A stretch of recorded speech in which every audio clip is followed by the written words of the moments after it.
What's up, everyone? It's Axel, Damian, or you can call me Axel, whatever you prefer. But in today's video, we're going to be answering natural bodybuilding's questions from Reddit. So let's go ahead and get started. I should be on my own. You can't love with a heart is.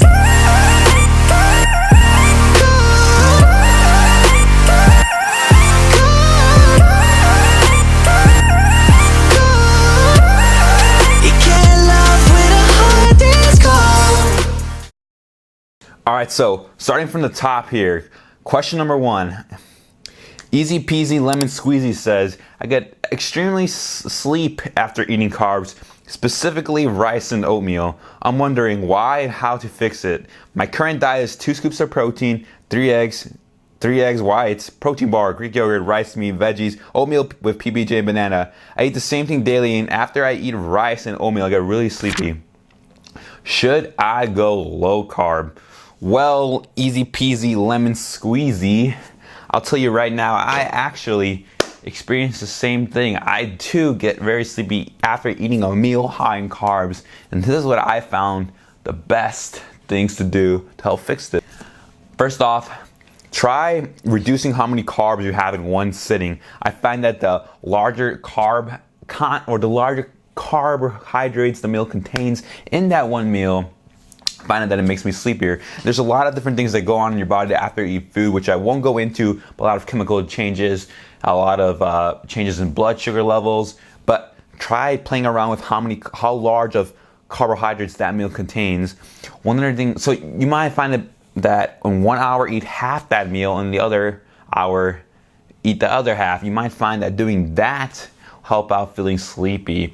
Now, one thing you can do as well is, if you know you're going to be feeling sleepy, have something like this with you, some caffeine. I don't want you to rely on that caffeine, but having caffeine always does help. All right, so let's go ahead and move on to the next question. Buffalo the Great says, what y'all prefer, Arnold Split or PPL? For those of you that don't know, PPL is just push-pull legs. He says, I ran both, and personally, I enjoy Arnold Split more.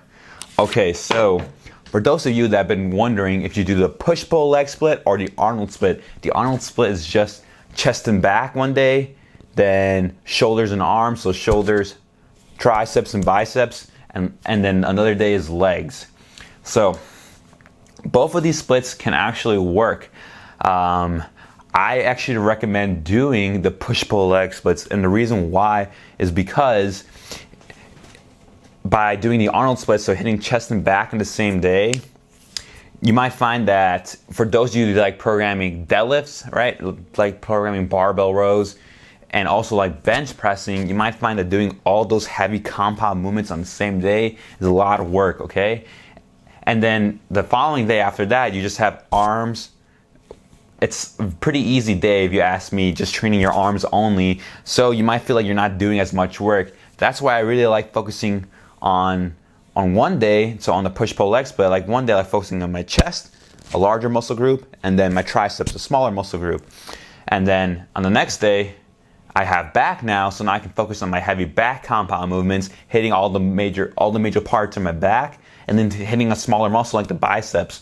So that's why I like the push-pull leg split more. So I think for most of you, hitting that push-pull leg split would probably be better than doing something like the Arnold split. All right, let's go ahead and go on to the next question. Magic Marker 2 says, does anyone have a go-to frozen / microwave meal? I meal prep and cook a lot, but sometimes I want something different without having to cook. So I have been looking for a quick, easy, but healthy microwave meal. Unfortunately, even the ones branded as lean healthy seem to have 50 grams of carbs for like 12 grams of protein. So if I'm curious if anyone here has found a go-to, for what it's worth, I'm cutting, so mostly protein meal would be ideal. Well, Magic Marker 2, one frozen go-to quick and easy meal that I really like, that I found, are these meals called Healthy Choice. I'm gonna go ahead and put a picture of it right here. Now, these meals usually have a lot higher protein content and low in carbs, depending on which one you select. There's this one that's like with chicken and broccoli that has like, let's see, off the top of my head, it has like, I want to say like 22 grams of protein and maybe like 15, 18 carbs. It's a really good choice right there. They have like this other variation of these frozen meals called the power bowl. I think that's what they call it. And those taste, I think, much better. A little bit higher in carbs, still high in protein, like 20 some grams. I think those are really good, quick go-to meals. Don't let them replace your meals you cook at home, right? Because those usually are a lot higher in volume, as in they fill you a lot more. But those are really good when you want something quick. And I think they're much more filling than having a protein bar, and they're pretty much around the same calories, honestly. So yeah, try those out. And it's not hashtag sponsored. All right, so let's go to the next question. Kid Dynamite asked, okay, since our bodybuilding won't give me my question much attention, I'll try again here. Damn. So I've been working out for a few years now, and although I don't do competitions, a lot of my life is all about bodybuilding. As a consequence, I watch a lot of YouTube and read a lot of articles about bodybuilding. Sounds a lot like me. As you probably know, pretty much all pros and YouTube bodybuilders recommend keeping your saturated fats as low as possible. We're getting really specific here. And I always did it that way, but a few days ago, a thought crossed my mind. If saturated fats, cholesterol are the base of testosterone production in humans, real specific here, which is undoubtedly is, why do I, as a natural bodybuilder who does not inject exogenous hormones, limit the amount of saturated fats that much? Shouldn't I try to consume a lot more saturated fats, cholesterol, in order to give my body the resources it needs for testosterone production? I'm wondering if as I, as a natty bodybuilder, follow pros too much and did too much of what they do, they obviously won't need to produce their own testosterone while I depend on it. I'm sorry if anything is not understandable. English is not my native language. Kid Dynamite, this is what I want to tell you. I think this is a very good question, but I think isn't what you should be focusing on. Because honestly, I'm telling you right now, me as someone as a personal trainer, someone who is a personal trainer in the military as well, I don't pay attention to how many saturated fats I eat. I'm going to tell you that right now. If you want to build muscle, if you want to get strong, you want to get lean, I'm telling you right now that I, even myself, have never heard the top science-based people in the industry. So people like Eric Helms, Mike Israetel, who else comes to mind? Let's just say those are the two people coming to mind right now. I've never heard them once speak about saturated fats, and you shouldn't be focusing on that right now. Focusing on testosterone level, I'm telling you right now, if you're already in the normal range of testosterone, you don't have to worry about saturated fats and testosterone affecting one of another. Right now, what you should be focusing on, if you've been following a lot of social media, if you make sure you're following the right people. So follow these science-based people. Again, Eric Helms, Mike Israetel, some Jeff Nippert's another really good science-based person that follows these people as well. Omar Isuf, again, make sure you're getting in the right information. But trust me, don't focus on how much saturated fats you should be looking at. If you want, go ahead and hit me up, and I can take a look at your diet, and we can go off of there. But you should probably be focusing more on your training program, how much protein you're getting, how many calories you're getting. That is a lot more important than how many saturated fats are in your diet. So let's go on to the next question. How are we doing on time? 9 minutes. Cool. Mr. Bro Scientist says, I overthink a lot when it comes to training, especially with regards to total volume and frequency. Is there going to be a big difference if I do something like a 5-day bro split versus something with higher frequency? That is a great question, Mr. Bro Scientist. So the bro split, for those of you who don't know, it's just pretty much a frequency of 1 time per week. So you pretty much train each muscle 1 time per week. And if I'm thinking of it correctly, it's like one day you do arms, another day you do chest, and another day you do legs, or you pretty much focus on one muscle each time. Now, he wants to know if there's going to be a big difference versus doing something like that or doing something higher training frequency. Well, all I can say is this. When it comes to training, I actually do not recommend the bro split, and here's why.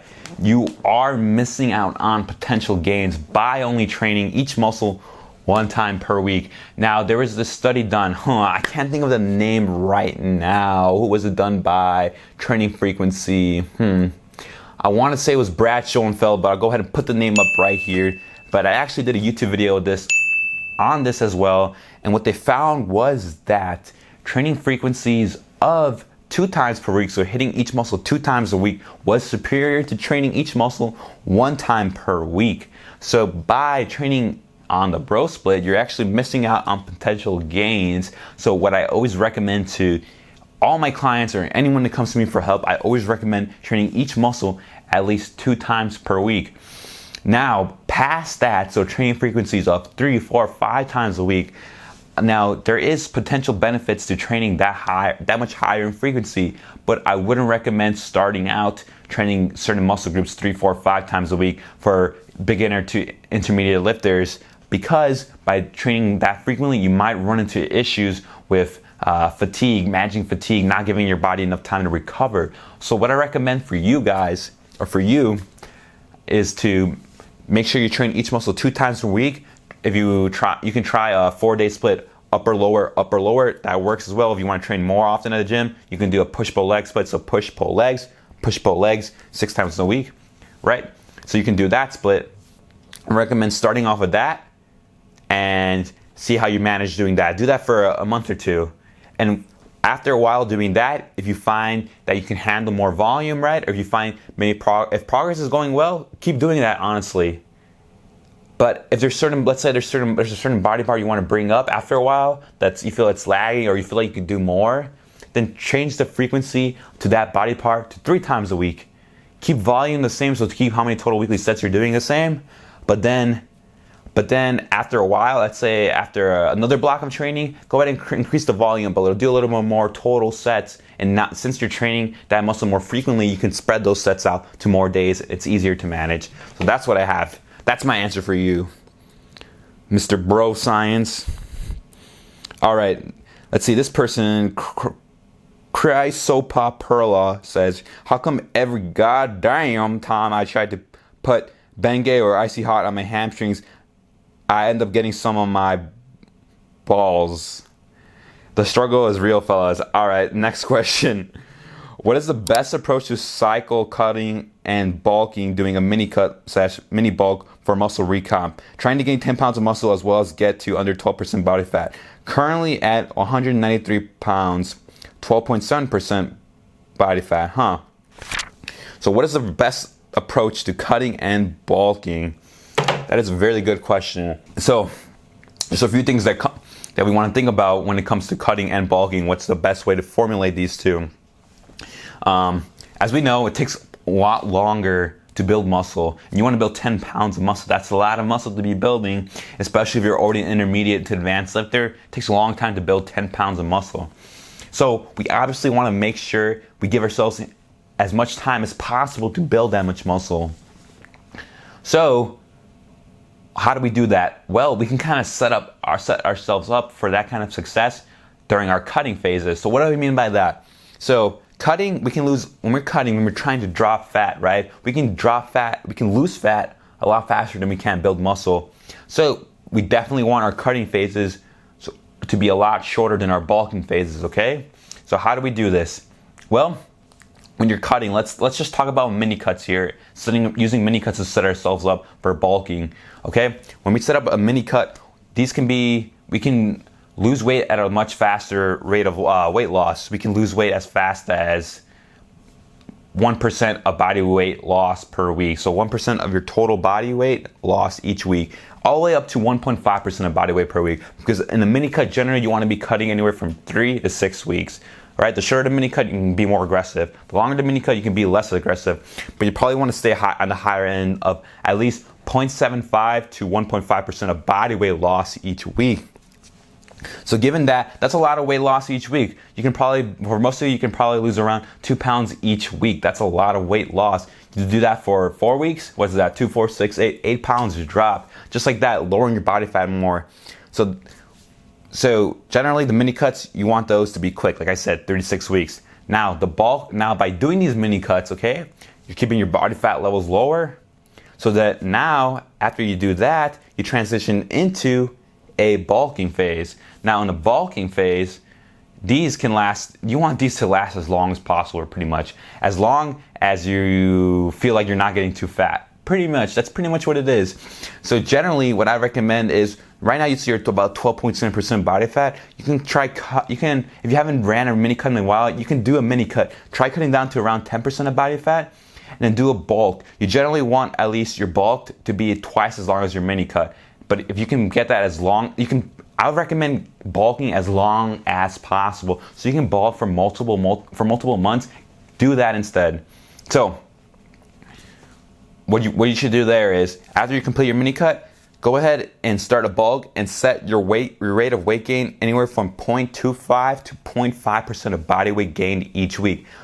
And bulking should be a lot more conservative as to how fast you gain weight on a bulk, because if you gain weight too quickly, you're gonna put on fat too fast, and you won't be able to be in a bulk as long, because then you're just gonna get really freaking fat, right?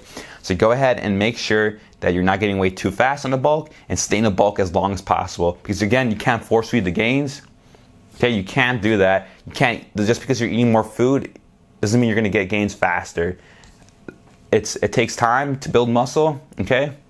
So you wanna make sure you're not getting weight too quickly. So that's what I recommend. Staying in a cut about 3 to 6 weeks, and then bulking for as long as you can, and then do another mini cut for 3 to 6 weeks. That's my answer to that. So we're gonna go ahead and end this video right here, guys. I hope you enjoyed it. If you did, please subscribe if you haven't done so already. Smash that like button. If you have any questions you want to ask, comment down below. Send me a DM on Instagram at Axel. That's my Instagram handle. But anyways, hope you guys enjoyed this video, and I'll see you all in the next one. I'm out of my day to focus on myself, but today everything is going down my